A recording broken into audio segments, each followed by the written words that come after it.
안녕하세요. 미오름 서원장입니다. 오늘은 안면 거상술에 대한 영상을 다뤄보고자 합니다. 이 안면 거상술이 종류가 되게 많아요. 그래서 헷갈려 하시는 분도 많고, 이게 수술 자체가 안면 거상술이란 거는 결국은 어느 쪽으로 절개를 들어가서 분해한 다음에 조립하는 다시 과정들이죠. 그죠? 그렇기 때문에 이제 수술 범위도 넓고 수술이 크기 때문에 수술의 효과나 이는 부작용 혹은 수술 시기에 대해서 이제 문의하시는 분들이 이제 댓글로 문의를 많이 주셔가지고 그에 대한 영상을 한번 만들어 보고자 합니다. 일단 안면 거상술의 개요에 대해서 한번 다뤄보고자 합니다. 일전에 제가 이제 이마 거상술에 대한 영상들을 많이 올렸었어요. 이마 거상술에 대한 자세한 것은 이마 거상술 영상들을 한번 참조해 봐 주시면 좋겠고요. 그 사진을 한번 보실게요. 안면 거상술 종류 되게 심플해요. 우리 안면이라면 이제 많이 포함하면 이제 목가지를 의미하는 건데, 이만큼이 우리가 예를 들어서 뼈가 몸이고 그 위에 쓰고 있는 이제 옷 같은 종류거든요. 피부라는 것은 시간이 지나면 이제 처져서 떨어진다는 건데, 이 옷들이 예를 들어 우리가 이제 옷을 입으면 위도도 있고 밑에 바지 있고 모자를 쓰겠죠, 그죠? 그래서 예를 들면은 이것들이 동시에 쳐졌을 때 모자를 위로 쓴다고 해서 윗옷이 같이 올라가거나 위에 옷을 상의를 위로 당긴다고 해서 하의가 바지가 당겨 올라가진 않죠. 그래서 이 처지는 방향도 다르고 덩어리가 다른 부분이기 때문에 각기 이제 종류가 있는 거예요. 그래서 맨 위쪽으로 보시면 이마 거상 혹은 이마 눈썹 거상이라고 해서 눈 위쪽으로 이마와 이 눈썹을 포함해서 이렇게 올려주는 이마 눈썹 거상이 있고, 그 다음에 눈 밑에 있는 이 눈밑 거상이 있겠죠, 그죠? 눈밑 거상이 있고, 눈밑 아래에 뭐가 있나요? 이게 이제 광대가 들어있겠죠, 그죠? 이 광대를 올려주는 거, 처진 광대를 올려주면 이제 팔자주름도 펴지고 할 것인데, 이 처진 광대살을 올려주는 것을 중안면 거상이라고 해요, 흔히. 그 다음에 바깥쪽 얼굴 있죠, 바깥쪽 얼굴.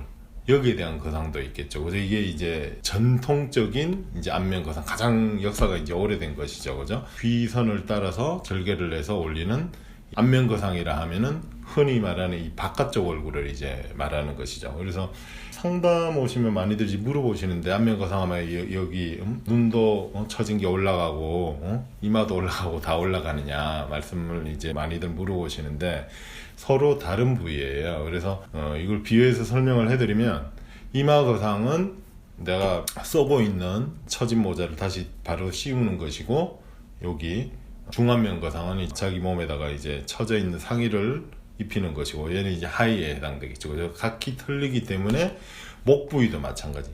이게 서로 부위가 틀려서 방향 자체 처진 방향이 틀리기 때문에 수술을 다 다르게 해줘야 돼요. 그런데 여기 그런 데가 나오죠, 그죠? 이제 어떤 안면 거상 수술 방법 중에는 예를 들면 이 중안면하고 바깥 얼굴을 같이 이렇게 올리는 수술 방법도 있어요. 그러면 예를 들면 방향이 이렇게 사선 방향으로 하게 되죠. 서양 사람들이 주로 많이 하는 수술법인데, 이 사진에 나와 있는 이는 형의 얼굴들이 되겠죠. 저 피부가 좀 얇고 얼굴이 좀 길고 얼굴이 앞뒤로 이제 돼 있는 형태. 근데 동양 사람들 중에는 우리나라 사람도 그렇고 얼굴이 동그랗거나 광대가 크고 살이 많은 경우가 많죠. 이런 경우는 이렇게 이 사진처럼 이 그림에서처럼 이 사선 방향으로 중안면과 옆얼굴을 같이 이렇게 걷어 올리게 되면은 거상의 효과도 약하고 얼굴 자체가 광대살이 커져 버려요. 그래서 어떤 분들은 안면 거상 하고 나서 나는 상당히 좋았다, 여러 가지 레이저 실리프팅 다 해봤는데 안 돼가지고 안면 거상 했더니 효과가 좋았다 라고 하는 점도 계시고, 어떤 분들은 보면은 이게 상담 오셨는데 보면은 안면 거상술 하고 나서 실리프팅을 상담 오시는 분도 있어요. 심지어 안면 거상술이 효과가 없어서 실리프팅을 해달라, 이렇게 심지어 상담을 오시는 분들도 있는데, 그런 분들은 이제 이 방법론 자체가 뭐가 문제가 있었겠죠, 그죠? 하고 나서 광대가 커졌으면은 이렇게 사선으로 이제 올라간 거고, 동양 사람들은 이 형태의 거상하고는 좀 틀려야 돼요. 그래서 또 많이들 물어보시는 게, 내가 얼굴이 처졌어요. 그러면 처졌다고 느꼈을 때 할 수 있는 선택이 레이저 리프팅이 있고, 그죠? 우리 병원에서 흔히 하고 있는 레이저 리프팅, 실 리프팅, 안면 거상, 이 세 가지 종류죠. 크게 봐서 이 세 가지 종류인데, 내가 어느 것을 해야지 각자 그 바라시는 게 있겠죠, 그죠? 뭐 회복기가 빨라야 된다든지, 아니면은 효과가 좋아야 된다든지, 내가 회복기가 길어도 효과가 좋아야 된다든지, 여러 가지 선택을 할 수 있는데, 내가 과연 어떤 선택을 해야지 내가 원하는 대로 가능할까? 그게 선택을 하는 데 대한 질문들을 많이 해주세요. 그런데 보면은 레이저 리프팅이라는 게 가장 비침습적인 거죠, 그죠? 구멍도 안 내죠, 심지어, 그죠? 그냥 레이저를 해서 처진 얼굴을 좀 개선해 주고자 하는 거니까 침습적인 거로 갈수록 효과가 더 세죠. 안면 거상술로 갈수록 효과가 더 세다. 그런데 안면 거상술은 효과는 가장 센데 결과가 천차만별로 나오겠죠, 그죠? 의사 손을 엄청나게 많이 타게 된다는 것이고, 따라서 합병증도 안면 거상술이 가장 높겠죠, 그죠? 그래서 이거를 이제 의사마다 이제 자기가 잘하는 걸 가지고 이제 부각시키면, 이건 뭐 합병증이 많으니까 이쪽에 하자, 이런 식의 주장도 많이 하게 되는데, 사실상 효과 면에서 봤을 때는 안면 거상술이 나이를 막론하고 가장 강력하겠죠. 그런데 이는 제 이제 개인적인 견해예요. 이런 관점에서 볼 수 있다는 거죠. 우리가 이제 이가 아파요. 이가 썩어서 아파요. 그러면 20대나 30대 이가 썩어서 아프면 이빨을 드러내고 임플란트를 하냐는 거죠. 이빨을 드러내고 임플란트를 하는 것보다 썩은 부위를 처치를 하고 거기에다가 이제 크라운, 금이나 다른 거 세라믹 같은 걸로 씌워주는 게 이제 일반적인 처치죠, 그죠? 그런데 그게 조금 썩었다고 해서 다 뽑아내고 안쪽에 임플란트를 하면 그 다음에 넥스트가 없죠. 자, 이 임플란트 쏘고 나면 또 임플란트 꽂아, 이건 안 된다는 거죠. 예를 들어서 이 원리가 레이저 실리프팅 안면 거상술의 선택에도 이제 적응이 된다는 거죠. 무슨 이야기냐면은, 레이저는 반복 횟수가 가장 높을 수가 있어요, 그죠? 레이저는 합병증이 가장 작은 형태고 효과도 가장 작고 반복을 해도 큰 문제가 안 생기고, 근데 안면 거상술은 무제한 반복할 수가 없는 거죠. 해봤자 2번이죠, 그죠? 많이 해봤자, 그죠? 여기에 이제 착안을 하셔야 돼요. 그래서 제 개인적인 견해는 저는 그렇게 생각해요. 환자분들한테 항상 말씀을 드리는 게, 이빨이 조금 썩었어. 그러면은 떼어가지고, 그죠? 떼어가지고 씌워야 되겠죠. 그러면 그런 부류들은 레이저나 실리프팅을 해야 되는 것이고, 그죠? 실리프팅이 좀 더 강한 방법이 될 것이고, 이쪽에 왔는데 이빨이 완전히 썩어서 없어요. 그는 이빨이 전체가 한 90%가 썩었어. 그런데 그거를 긁어내고 뭐 씌워서 해결이 되나요? 안 되죠, 그죠? 그걸 떼내고 이빨을 추출하고 임플란트를 해야 돼요. 그 행위가 바로 이제 안면 거상술하고 이제 가깝다는 거죠. 그래서 처짐이 작을 때는 안 처질 수 있는 얼굴로 해야 되는 것이고, 우리 근데 흔히 이렇게 상담하러 오시는 이제 환자분들한테 여쭤보면은 그런 질문들을 많이 하세요. 원장님, 제 얼굴에 실리프팅 효과 좋아요? 안면 거상 효과가 좋아요? 이렇게 많이 물어보시더라고요. 이거는 답이 당연히 정해져 있는 거예요. 안면 거상 효과가 훨씬 좋죠. 더 센 방법이고. 그런데 본인의 얼굴이 과연 안면 거상술까지 가야 한다는 거죠. 실리프팅이란 거는, 제 개인적인 견해는 안면 거상술이란 거를 늦게 가기 위해서 혹은 가지 않기 위해서 점점 덜 처지는 얼굴 형태를 만들어줘야 되는 거예요. 그래서 이 실리프팅이란 것도 결국은 단순하게 이게 잡아당기는 행위가 아니란 거죠. 피부라는 거는 무한정 늘어나는 고무줄 같은 존재이기 때문에 이렇게 단순하게 잡아당긴다고 해결이 안 돼요. 예를 들어서 내가 실리프팅을 해봤는데 효과가 오래 가지 못하고 아무 효과가 없다라고 이제 주장하시는 분들은, 그런 분들은 이제 이야기를 들어보면은 이 거상, 그죠? 잡아당기는 행위만 많이 한 거죠. 잡아당기는 행위를 많이 하면은 그 실은 녹잖아요, 그죠? 녹는 실이 대부분인데 녹으면 어떻게 돼요? 도루묵되죠, 그죠?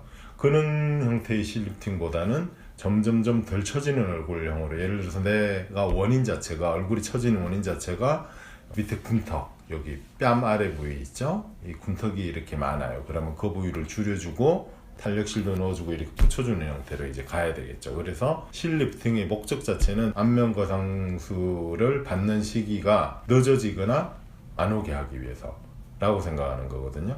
근데 이거는 의사마다 이제 견해가 틀릴 수가 있어요. 그게 제 개인적인 견해고, 그러면 이런 문제가 또 나오죠. 안면 거상의 수술 시기는 안 되냐. 여기는 이제 이마 거상도 마찬가지고, 제가 이제 말씀드린 거는 이제 바깥얼굴이나 이 중안면 거상에 이제 국한시켜서 이제 말씀을 한번 드려볼게요. 이 문제는 수술 시기란 거는 언제 가장 효과가 좋냐, 이 문제하고도 겹쳐 있어요. 이게 무슨 말이냐면은 안면 거상술의 효과가 가장 좋은 때는 되게 쉽죠, 그죠? 안면 거상술의 효과가 가장 좋은 때는 피부가 많이 늘어나고 많이 처져 있을 때, 그죠? 그래야 전후도 확실한 차이가 나고 처져 있는 곳도 많으니까 잘 올라가죠. 그런데 보면 이제 의사들마다 이제 주장이 틀린데, 어렸을 때 안면 거상술을 해야 된다라고 이제 주장하시는 선생님도 많다고 저는 알고 있어요. 이제 보면은 환자분이 상담하러 오신 분들 심지어 20대인데도 안면 거상술을 하고 오신 분들이 계시더라고요. 그런데 제 개인적인 견해는 그래요. 20대가 안면 거상술을 하려면 이유가 있어야 돼요. 예를 들어서 그분이 윤곽 수술을 많이 해가지고 살의 양보다 뼈의 양이 많이 줄어들었어요. 그래서 살이 떨어져. 그러면 안면 거상술이 해결책일 수도 있어요. 그런 경우는. 그런데 보통 그냥 얼굴 형태 자체가 많이 처져 보인다거나 해서 이 안면 거상술을 20대 한다고 해서 예방적 거상이란 거는 조금 저는 어폐가 좀 있다고 생각해요. 예방적 거상이란, 어린 나이에 예방적 거상이라는 데서 굉장히 좀 부정적인 견해를 가지고 있는데, 그 이유는 아까 말씀드렸듯이 이 치과 치료, 우리가 이빨 치료를 생각하면 잘 알 수가 있어요. 예를 들면 그러면 내가 20대인데 얼굴이 많이 처졌는데 어떡하야 말이야 하면은 그 얼굴이 많이 처져 보면 원인을 해결해야죠. 그러니까 이빨이 일부가 썩었으니까 그 부위만 도려낸다든지, 예를 들어서 얼굴에 비유하면은 어린 나이인데 내가 윤곽 수술도 안 했어. 그런데 얼굴이 많이 처져 보여. 그러면은 볼살이 지나치게 많다든지, 아니면은 얼굴형이 사각이 많이 져 있다든지 여러 가지 이유가 있겠죠, 그죠? 그 이유만 처치를 하는 게 좋다는 거죠. 그런 관점에서 예방적 안면 거상이라는 것은 좀 어폐가 있지 않냐. 왜냐하면은 아까 말씀드렸듯이 내가 꼭 안면 거상을 해야 돼 하더라도 횟수에 제한이 있다는 거죠, 결국. 그죠? 우리가 이게 20대 때 임플란트를 많이 하나요? 임플란트를 많이 안 하죠. 20대, 30대는. 그죠? 20대, 30대는 임플란트를 많이 안 하기 때문에 그런 관점에서 이 안면 거상술을 쳐다보는 게 바람직하다고 저는 생각해요. 그래서 결국은 정리를 하자면 안면 거상술이라는 것은 처짐이 많을수록 유리하다, 수술을 하기가. 결과도 잘 나오고. 그런데 처짐이 없는 상태에서 예방을 하기 위해서 거상을 한다는 것은 좀 부적절하지 않나 라는 생각을 합니다.